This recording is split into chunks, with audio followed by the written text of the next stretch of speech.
नमस्कार साथियों, आप सभी का आपके अपने YouTube चैनल में बहुत बहुत स्वागत है। जैसे कि आप सभी को पता है कि आपका सीटेट का एग्जाम दिसंबर में होना है, लेकिन आप सबके पास बहुत ज़्यादा टाइम नहीं है। इसी टाइम को यूटिलाइज करना है, अच्छे से पढ़ाई करनी और बहुत अच्छे नंबर भी स्कोर करने, क्योंकि 2024 के लोकसभा चुनाव से पहले आपके सुपर टेट की, केवीएस की, DSSB की, एनवीएस की वैकेंसी तो हर हाल में आनी है। राजस्थान, हिमाचल प्रदेश में तो वैकेंसी आ चुकी है। इन सब वैकेंसीज के लिए आपका सीटेट का एग्जाम क्वालिफाई होना बहुत इंपॉर्टेंट है। तो हमें क्या करना है, कम टाइम में ज़्यादा पढ़ाई करनी है और वो पढ़ना है जो हमारे एग्जाम में आएगा। तो इसी सेक्शन में आप सबकी सीटेट एग्जाम के लिए CDP की क्लासेस चल रही हैं, जिसमें हमने CDP को डिस्कस कर चुके हैं। हमने विकास क्या होता है, विकास की अवधारणा क्या होता है, विकास के आयाम, विकास के सिद्धांत, वृद्धि और विकास में अंतर क्या होता है, विकास की अवस्थाएं क्या होते हैं, ये सारी चीजें प्रीवियस क्लास में डिस्कस कर चुके हैं। आज की क्लास में आनुवंशिकता व वातावरण के बारे में डिस्कस करेंगे। इसके साथ ही आज मैं आपको सीटेट एग्जाम से जुड़ा एक बहुत बड़ा अपडेट बताऊंगी। उस अपडेट को मिस नहीं करना है। अगर आपने फॉर्म भर दिया है, अगर आपने फॉर्म भरने में ये गलती की तो आपको बहुत ज़्यादा दिक्कत होगी। तो अभी आपका फॉर्म करेक्शन का आएगा, तब उसको सही कर लीजिएगा। अगर आप फॉर्म भरने वाले हैं तो आप इस गलती को नहीं करना। वीडियो में पूरा एंड तक बने रहिएगा। तो चलिए अपनी क्लास को स्टार्ट करते हैं एक मोटिवेशनल कोट के साथ। 100 बार गिरकर मुकम्मल खड़े हैं, ये जिंदगी देख मेरे हौसले भी तुझसे बड़े हैं। तो आज का हमारा टॉपिक क्या है, आनुवंशिकता व वातावरण। आनुवंशिकता होता क्या है, हम कई बार सुनते हैं ना आनुवंशिकता, तो हम अपनी डेली लाइफ से जोड़ने की कोशिश करते हैं। कई बार हम छोटे बच्चे को देखते हैं ना, या कई बार हम लोगों को कोई कमेंट करता है ना, तुम तो बिल्कुल अपनी मम्मी जैसी हो, तुम बिल्कुल पापा जैसे दिख रहे हो नहीं होता है। तुम क्या हो लुक्स में, बाय लुक्स कैसे हो, अपने पेरेंट्स जैसे हो, अपने दादी जैसे, अपने बाबा जैसे, अपनी बुआ या फैमिली से किसी भी जोड़ते हैं, तुम तो बिल्कुल उनके जैसे। तो उनके जैसे क्या होता है, हमारी बुद्धि होती है, हमारा चरित्र होता है, कि हमारा शारीरिक गठन होता है। यही सारी चीजें हम डिस्कस करेंगे। तो सबसे पहली चीज होती है, हमने अपने माता पिता या पूर्वजों द्वारा जो भी गुण प्राप्त होते हैं, यही गुण क्या होते हैं, आनुवंशिक गुण होते हैं। और यही जो प्रोसेस होती है, ये प्रोसेस आपकी वंशानुक्रम या आनुवंशिकता कहलाती है। तो माता पिता या पूर्वजों के माध्यम से हमें क्या होता है, शारीरिक से मानसिक, सामाजिक, इन सब गुणों का स्थानांतरण होता है। यही स्थानांतरण आपका क्या कहलाता है, आनुवंशिकता या वंशानुक्रम। कई बार एग्जाम में क्या करता है, कंफ्यूज करने के लिए दे देता है माता पिता से गुणों को स्थानांतरण, पूर्वजों से गुणों को स्थानांतरण, माता पिता व पूर्वजों से। तो हमेशा ध्यान रखना है कि माता पिता व पूर्वज दोनों से गुणों का स्थानांतरण होगा, तभी वो आनुवंशिकता होती है। कुछ चीजें हमें अपने माता से प्राप्त होती है, कुछ पिता से, कुछ चीजें हमें अपने पूर्वजों से भी प्राप्त होती है। इसमें अपने नाना नानी भी आ जाते हैं, मामा मामी भी कई बार दे देता है, बोलते नहीं तुम तो अपने मामा जैसे दिख रहे हो। कई बार इस तरह से आप अपने समाज में सुनते रहते हैं। बस रियल लाइफ में जो चीजें हो रही, उसी चीजों को अगर हम अपने पढ़ाई से, अपने सिलेबस से कनेक्ट कर लेना, तो हमें पढ़ाई कभी भी बोझ नहीं लगेगी। शिक्षा बिना बोझ का किस एनसीईआरटी में नारा दिया गया था, कमेंट सेक्शन में बताइएगा। एक पीढ़ी से दूसरी पीढ़ी में स्थानांतरण होता है। अच्छा, ये स्थानांतरण किसके माध्यम से होता है, स्थानांतरण होता है आपके जीन के माध्यम से। और जीन शब्द को सबसे पहले किसने बताया था, जोहानसन ने सबसे पहले जीन शब्द को बताया था, जो आनुवंशिकता की इकाई होती है। इन दोनों पॉइंटों को ध्यान रखिएगा, कई बार आपको इनमें कंफ्यूजन होगा और एग्जाम में क्वेश्चन पूछता है। आनुवंशिकता की अगर इकाई पूछेगा तो जीन होता है, अगर पूछेगा आनुवंशिकता का वाहक तो आपका गुणसूत्र होता है। दोनों पॉइंट ध्यान रखिएगा। जीन शब्द किसने दिया था, जीन शब्द दिया था आपको जोहानसन ने। जीन को हम आनुवंशिकता की इकाई बोलते हैं। और गुणसूत्र की खोज किसने की थी, वॉल्डेयर ने की थी। मानव में कितने जोड़ी गुणसूत्र पाए जाते हैं, मनुष्य में 23 जोड़ी गुणसूत्र पाए जाते हैं, या फिर कई बार पूछता है 46 गुणसूत्र होते हैं। गुणसूत्र में आपके दो टाइप, एक होते हैं ऑटोसोम, दूसरे होते हैं क्रोमोसोम। ऑटोसोम कितने होते हैं, ऑटोसोम होते हैं आपके 22 जोड़ी, या 44 आपके ऑटोसोम्स होते हैं। दो आते हैं आपके क्रोमोसोम्स, या जिसे सेक्स क्रोमोसोम बोलते हैं। ये आपका क्या करते हैं, लिंग का निर्धारण करते हैं। मादा में कौन सा क्रोमोसोम पाया जाता है, पुरुष में कौन सा पाता है, जल्दी से कमेंट सेक्शन में आंसर दीजिएगा। तो आप आनुवंशिकता समझ गए। माता पिता या उसके पूर्वजों द्वारा गुणों का स्थानांतरण जो होता है, गुण आपके शारीरिक हो सकते हैं, सामाजिक हो सकते हैं, मानसिक होते हैं, किसी भी प्रकार के गुणों का स्थानांतरण ही कहलाता है आपका वंशानुक्रम। स्पीड थोड़ी ज्यादा है क्योंकि आपको कम टाइम में ज्यादा कंटेंट देना है, लेकिन आप सब मैनेज कर लीजिएगा। नेक्स्ट देखते हैं। नेक्स्ट की परिभाषा आपकी जेम्स ट्रेवर ने दी थी। इंपॉर्टेंट परिभाषा है, इससे जुड़ा कई बार पूछता है। जेम्स ट्रेवर ने कहा कि शारीरिक व मानसिक, जो शारीरिक हो और आपके मानसिक विशेषताओं का माता पिता से संतान में स्थानांतरण ही कहलाता है आपका आनुवंशिकता। जेम्स ट्रेवर ने दो विशेषताएं, उन्होंने कहा या तो शारीरिक विशेषता आएगी या तो मानसिक। जेम्स ट्रेवर ने जो आपकी सामाजिक विशेषता होती है, सामाजिक विशेषता को नहीं माना। जेम्स ट्रेवर कहते हैं जो भी सामाजिक चीजें होती हैं ये अगर हम माता पिता से नहीं भी मिलेंगी तो भी हम समाज से, परिवार से सीख सकते हैं। सामाजिक विशेषता जेम्स ट्रेवर के अनुसार उन्होंने कहा कि जैसे एक बच्चा है, उसके घर में हिंदू परिवार है, पूजा हो रही तो माँ बाप नहीं भी मान लो कर रहे होंगे तो भी वो सीख सकता है। करे ना करे वो अलग चीज है, लेकिन वो सीख सकता है।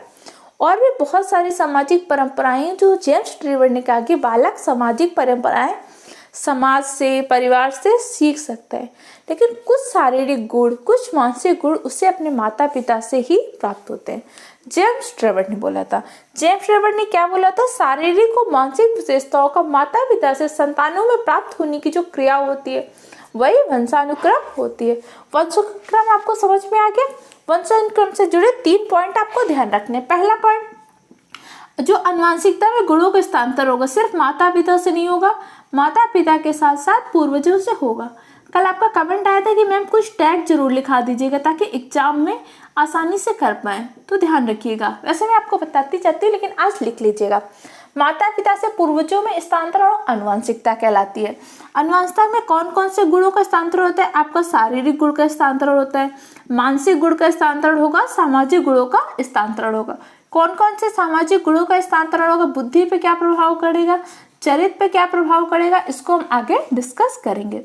दूसरा क्वेश्चन पूछता है कई बार कि मनुष्य में कितने जोड़ी गुणसूत्र पाए जाते हैं? कितने पाए जाते हैं? 23 जोड़ी या फिर 46 गुणसूत्र पाए जाते हैं। आनुवंशिकता की इकाई क्या होती है? आनुवंशिकता की इकाई होती है जीन। आनुवंशिकता का वाहक क्या होता है? गुणसूत्र। आनुवंशिकता का जीन शब्द किसने दिया था? कमेंट सेक्शन में आंसर दीजिए, तुरंत आंसर आप कमेंट सेक्शन में दीजिए। इतने पॉइंट तो बिल्कुल रख लीजिए। अब हमारे वुडवर्थ ने एक परिभाषा दी थी। वुडवर्थ ने क्या कहा कि व्यक्ति जो अपने माता पिता के माध्यम से प्राप्त करता है या पूर्वजों से जो विशेषताएं प्राप्त करता है वो क्या होता है? वंशानुक्रम। बात दोनों सेम बोल रहे हैं क्योंकि आनुवंशिकता होती ही यही है, वंशानुक्रम होता है, लेकिन थोड़ा सा दोनों के शब्दों में अंतर है। कई बार पूछ लेता है इनमें से कौन सी परिभाषा आपके वुडवर्थ ने दी थी, कौन सी परिभाषा किसने दी थी, इसलिए ध्यान रखिएगा। अगर कहेगा शारीरिक और मानसिक विशेषताओं को संतानों में हस्तांतरण की बात बोलेगा तो ड्राइवर को आप कर लीजिए स्क्रू ड्राइवर। समझिए स्क्रू ड्राइवर को चलाते हैं कैसे? हाथ से, तो हस्तांतरण को हाथ से समझिए। स्क्रू ड्राइवर को हाथ की जरूरत पड़ेगी, तो ड्राइवर में जहां हस्तांतरण आ जाए तो ड्राइवर की परिभाषा। और वुडवर्थ कहे कि सिर्फ विशेषताओं को प्राप्त कर रहे हैं। वुडवर्थ, जब हम गुड काम करते हैं, अच्छा काम करते हैं तो हमें कुछ मिलता है ना, क्या करते हैं? प्राप्त करते हैं। हमारी किसी विशेषता पे ही तो हमें गुड मिलता है। हम अच्छी राइटिंग करते हैं, अच्छे नंबर मिलते हैं, तभी तो हम कोई ना कोई विशेषता हुई तभी तो हमें गुड मिलता है। तो ये किसकी परिभाषा है? वुडवर्थ की। ये दोनों परिभाषाएं ही आपके एग्जाम के लिए इंपॉर्टेंट है, समझ के। अब आगे डिस्कस करते हैं आनुवंशिकता का प्रभाव किस किस पे पड़ता है। सबसे बड़ा और व्यापक प्रभाव पड़ता है आनुवंशिकता का शारीरिक विशेषताओं पे, दूसरा आपका मानसिक विशेषताओं पर या जिसे हम बुद्धि बोलते हैं, तीसरा क्या होता है? चरित्र पर। मैंने आपको 3 गुण ही बताए थे ना। पहला गुण आपको शारीरिक गुण, दूसरा मानसिक गुण, तीसरा कौन सा? सामाजिक गुण। तो सबसे पहले शारीरिक गुण के अंतर्गत शारीरिक लक्षणों पर प्रभाव को डिस्कस करते हैं। शारीरिक लक्षण जैसे माँ की जैसी लंबाई है, कहते हैं ना इसकी तो लंबाई मम्मी की जैसी, इसकी लंबाई पापा जैसी है, इसका तो रंग बिल्कुल वैसा है, इसके शरीर का तो आकार वैसा है, बहुत मोटा है, पतला है, इसके शरीर की ऊंचाई कैसी है, ऊंची है, छोटी है, माता पिता, यही सारे आधार पे तो समाज में आप देखते हैं ना जो समानताएं, इक्वलिटी की जाती, इन्हीं सारे अकॉर्डिंग तो करते हैं ना कि इसका वर्ग कैसा है, इसकी लंबाई तो बिल्कुल अपने पापा पे गई है, इसका कलर तो अपनी मम्मी पर गया है, इसका तो ऐसा क्या है। तो जो भी हमारी शारीरिक बनावट से लेकर जो भी बात होगी कि शारीरिक गठन अपने माता पिता या पूर्वजों जैसा है, तो हमारा कौन सा होता है, शारीरिक लक्षणों का प्रभाव। पॉइंट आपको समझ में आ गया। अच्छा, मैंने आपको 2 क्वेश्चन दिए थे, जल्दी से उनका आंसर दीजिए। XX आपका मादा गुणसूत्र होता है और XY आपका क्या होता है, पुरुष का गुणसूत्र होता है। और लिंग निर्धारण के लिए हमेशा पुरुष का गुणसूत्र जिम्मेदार होता है, क्योंकि जब भी क्रॉस होगा तो माता की तरफ से तो यक्ष गुणसूत्र ही आएगा, पिता की तरफ से अगर यक्ष गुणसूत्र आ गया तो XX मिलके लड़की होगी। अगर माँ की तरफ से तो यक्ष ही जाएगा, अगर पिता की तरफ से Y गुणसूत्र आ गया तो लड़का होगा। ये पॉइंट आप ध्यान रखिएगा, कई बार क्वेश्चन भी पूछ लेता है आपके एग्जाम में, इस पॉइंट को ध्यान रखिएगा। एक क्वेश्चन पूछते हैं सिंड्रोम से जुड़ा, क्या होता है सिंड्रोम, क्या होता है, तो मंगोलिज भी एक प्रकार का डाउन सिंड्रोम है। और एक क्वेश्चन पूछता है पटाउ सिंड्रोम से, पटाउ सिंड्रोम में क्या होता है, आपके 13वें गुणसूत्र में प्रभाव पड़ जाता है, तो क्या हो जाता है, पटाउ सिंड्रोम, ध्यान रखिएगा। अब आनुवंशिकता का बुद्धि पर क्या प्रभाव पड़ता है। आनुवंशिकता का बुद्धि में प्रभाव के लिए गोडार्ड ने क्या किया था, प्रयोग किया था। इन्होंने कहा कि जो मंदबुद्धि माता पिता होते हैं उनके बच्चे भी काफी हद तक मंदबुद्धि होते हैं, और जो कुशाग्र प्रतिभाशाली माता पिता होते हैं उनके बच्चे भी कुशाग्र होते हैं। तो गोडार्ड का मानना था कि जो जैसे पेरेंट्स होते हैं, पेरेंट्स की IQ का उनके बच्चों के IQ पर बहुत ज़्यादा प्रभाव पड़ता है। अगर जैसे पेरेंट्स बहुत ज़्यादा अच्छे हैं, IQ उनका तेज है, तो बच्चों का भी IQ तेज होगा। लेकिन बहुत सारे मनोवैज्ञानिकों ने इनकी आलोचना की थी। मनोवैज्ञानिकों ने कहा था कि वंशानुक्रम का कुछ % तो प्रभाव पड़ता है, लेकिन वातावरण का भी बहुत अच्छा प्रभाव पड़ता है। अगर किसी पेरेंट्स बहुत अच्छे IQ के हैं, लेकिन उसके बच्चे को ऐसे परिवेश में रखते जहाँ पे उसको कुछ भी व्यवस्थाएं नहीं उपलब्ध हो पा रही, शिक्षा की व्यवस्था नहीं और कोई भी व्यवस्था नहीं है, तो अच्छे IQ का बच्चा होकर भी बहुत अच्छे IQ का नहीं हो सकता। इसके संबंध में आप 2 एग्जाम्पल से समझ सकते हैं। जैसे बाबर, मुगल साम्राज्य के संस्थापक थे ना बाबर ने ही मुगल वंश की स्थापना की थी। बाबर एक कुशल शासक था, कुशल योद्धा था, लेकिन बाबर का पुत्र हुमायूं एक कुशल योद्धा नहीं था। हुमायूं को क्या हुआ था, एक बार तो अपना साम्राज्य छोड़कर भागना पड़ा था, शेरशाह सूरी ने इनको पराजित कर दिया था। और दूसरा एग्जाम्पल देते हैं महात्मा गांधी कितने उच्च व्यक्तित्व, कितना IQ, लेकिन महात्मा गांधी के पुत्र उन व्यक्तियों के बारे में बहुत अच्छा तो IQ नहीं रहा, उनके बारे में बहुत ज्यादा नहीं जानते हैं। फिर उन्होंने कहा जैसे हुमायूं इतना अच्छा कुशल योद्धा नहीं था, लेकिन उसका पुत्र कौन था, अकबर, वो बहुत अच्छा कुशल योद्धा रहा। तो उस अकॉर्डिंग तो अकबर को बहुत अच्छा योद्धा नहीं बनना चाहिए, क्योंकि पुत्र ऐसा नहीं है। तो बहुत सारे मनोवैज्ञानिकों ने इस तरीके के एग्जाम्पल देकर इस बात का खंडन किया था।